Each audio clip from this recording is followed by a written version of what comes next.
സിറ്റുവേഷൻസിൽ നമ്മൾ ആ കൂട്ടി പോയിട്ട് ഞാൻ യാത്ര പറയേണ്ടവനാണല്ലോ എന്ന് ഓർക്കുമ്പോൾ നമുക്ക് സങ്കടം സഹിക്കാൻ പറ്റാതെ മുറിപ്പോയി പൊട്ടി കരഞ്ഞിട്ടുണ്ട്. ഓപ്പറേഷൻ തിയേറ്ററിൽ നിന്ന് ഇറങ്ങി ഓടുമ്പം തന്നെ ഈ തോക്കും കൂടെ എടുത്തുകൊണ്ട് ഓടി. മയക്കൂടി വെക്കുന്ന തോക്ക് അതിനകത്തിരിക്കുകയായിരുന്നു. ആ തോക്കും കൊണ്ട് ഇറങ്ങി വെളിയിൽ വന്ന് കഥ പറഞ്ഞു.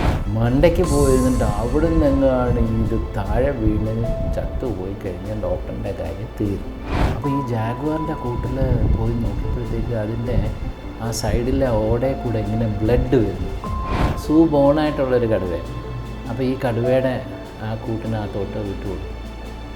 അത് ഞാനിപ്പോഴും ഓർക്കുന്നുണ്ട്. ആ സംഭവം എന്ന് പറഞ്ഞു കഴിഞ്ഞാൽ വൈകിട്ടൊരു 4:30 ആയപ്പോഴത്തേക്കും മെസ്സേജ് വരുന്നു. ഒരു ഹിപ്പോപ്പൊട്ടാമസ് വായ അടയ്ക്കുന്നില്ല, വായ തുറന്നു വെച്ചിരിക്കുന്നു, അതിൻ്റെ മുകളിൽ കൂടെ ബ്ലഡ് വരുന്നുണ്ട്. ഈ ആനിമലിൻ്റെ ദേഹത്തൊരു ഇഞ്ചക്ഷൻ അടിക്കാൻ ഒക്കില്ല.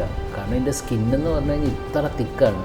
ഈ ഡാർട്ട് ചെയ്ത് കഴിഞ്ഞാൽ ഈ സൂചി ഊരിയെടുക്കാൻ പറ്റില്ല. വാലിനെ പിടിച്ച് പതുക്കെ സ്ക്വീസ് കേജിൻ്റെ കമ്പി അഴിയിൽ കൂടെ വെളിയിലെടുത്തിട്ട് അതിലെ വെയിനിൽ കൂടെ ബ്ലഡ് എടുത്ത് ഞാൻ ഈ മൈക്രോസ്കോപ്പിൽ വെച്ച് നോക്കിയ ആ നിമിഷം ഞാൻ ഇന്നും ഓർക്കുന്നുണ്ട്. അപ്പോൾ എൻ്റെ മനസ്സിൽ ഞാൻ ഈ വായിച്ച ബുക്കുകളുടെ താളുകൾ ഇങ്ങനെ ബ്രെയിനിൽ കൂടെ പോവുകയാണ്. നന്ദൻകാനൻ സൂവിൽ 15 ടൈഗർ, ട്രിപ്പനോസോമിയാസോം ചത്തുപോയി. തൃശ്ശൂർ സൂവിൽ പണ്ട് 8 മരിച്ചുപോയി.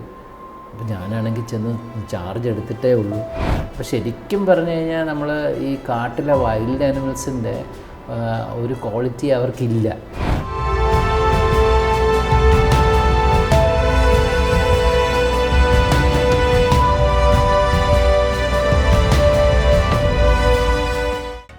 പുതിയ വാർത്തകളും വിശേഷങ്ങളും ഇനി വിരൽ തുമ്പിൽ. എല്ലാ ഡിജിറ്റൽ പ്ലാറ്റ്ഫോമുകളിലും ഇപ്പോൾ സീ മലയാളം ന്യൂസ് ലഭ്യം.